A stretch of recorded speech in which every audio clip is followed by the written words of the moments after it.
ସାଙ୍ଗମାନେ ଯେତେବେଳେ ପିଲାଟି ପାଣିର ଭାର ନେଇକି ଯାଉଥିଲା ତ ଝିଅଟି ଆସି ଗୋଟେ ପଥର ଗୋଟେଇଲା ଆଉ ସେଇ ସମୟ ସେ କାଉଡ଼ିଆ ଉପରକୁ ଫିଙ୍ଗିଲା।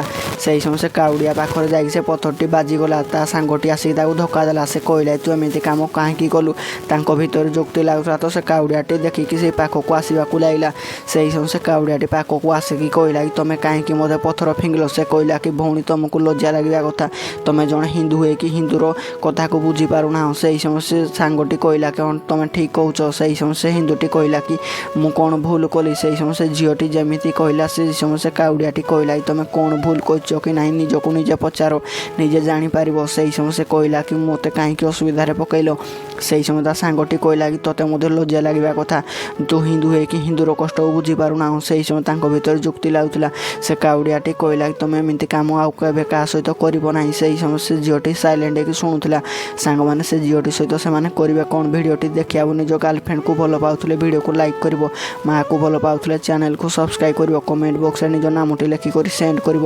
ସାଙ୍ଗମାନେ ସେ ଝିଅଟି ତାର ଭୁଲ ବୁଝିପାରିଲା ଆଉ ସେ କହିଲା କି ମୋତେ କ୍ଷମା କରିଦେବ। ତା ସାଙ୍ଗଟି କହିଲା କି ତୋତେ ତ ମୁଁ ସେଟା ବୁଝଉଥିଲି।